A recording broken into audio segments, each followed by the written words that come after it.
Welcome to my channel, where you will find relatable content about everyday life living in these last days. Today, we're going to talk about vanity.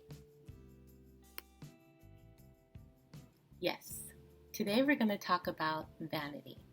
And the reason why I wanted to talk about vanity is because I want to make sure I keep myself in check by talking about it. A lot of times things go unspoken and things just get unnoticed, and we live our life as normal, but when we think about it and talk about it, then we can keep ourselves in check. Well, I looked up the meaning of vanity, and it means an excessive pride in or admiration of one's appearance or achievements. So that's telling us that vanity just doesn't mean appearance, but it's also achievements. Well, does looking nice and having nice things, does that make you happy and content?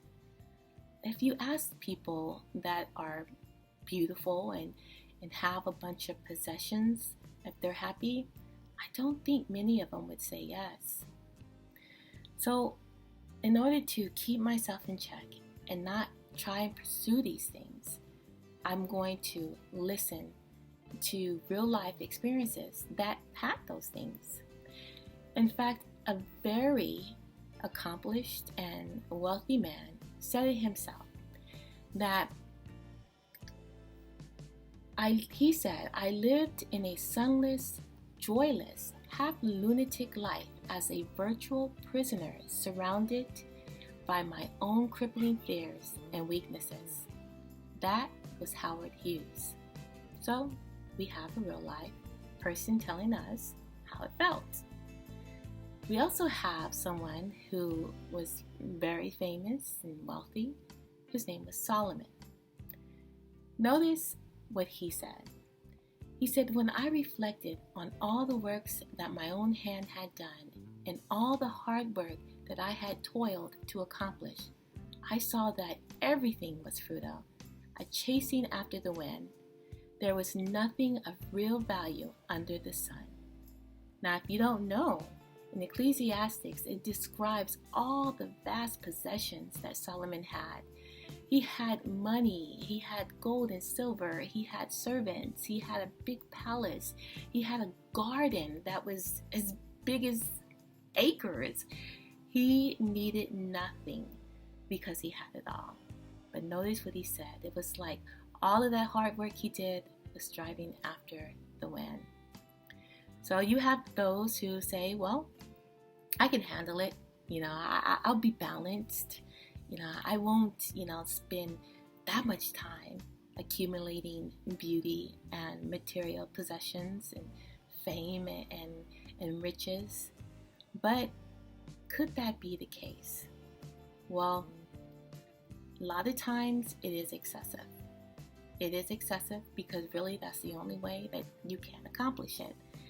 You can't lay down and do nothing or miss appointments or not be deliberate and get rich.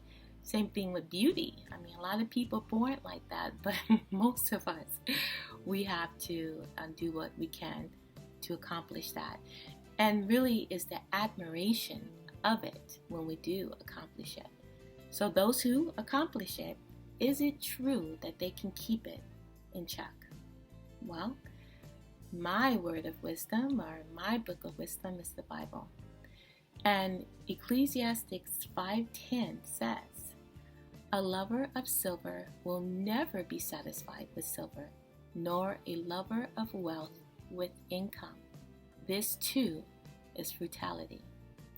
So, is it true? The richer you get, the more you want? The prettier you are, the more prettier you want to get? Well, yes, because we are an imperfect species. Our selfishness, our greediness is there every day, trying to get us to do something that will cost us. All these things cost us. It costs us time with our family. It costs us time with our spirituality. It costs us. It's a price we have to pay in order to accomplish these things. And even when you do accomplish it, remember the real life experiences, just two, they say they never got the contentment and happiness that they were striving for. And it was a kindness, it was wise, that wisdom that Solomon truly was, to put his experience in the Bible. God allowed it to happen for us. He allowed him to tell us his story so we don't have to go through the ramifications of accomplishing those things. But no, instead, all we have to read is his story, and we are just that much wise. And then we can truly read articles today, and it's clear that the richer you are, the more beautiful you are, the more famous you are, even within the government, more turmoil is your life. You don't get the contentment and happiness from pursuing those things. But in fact, you might ask, how? How can we get that contentment and happiness? Well, the Bible is designed to help us to understand that we're not going to accomplish happiness or contentment unless we allow God in our life, unless we allow his direction, his guidance. If we don't, then we're never going to be happy, and we're never going to feel a sense of contentment. There are multitude of people that you can ask that has truly made their spirituality priority in their lives, that they have accomplished such happiness. So it is my goal to do everything I can to remember what the Bible says and not pursue riches and not pursue beauty, but pursue God's teachings. And that way I can have the happiness I'm searching for. I hope you enjoyed my video. Please catch my next subject. It's going to be one of those subjects that I'm sure everyone can relate to. Thank you so much for watching. Have a wonderful day.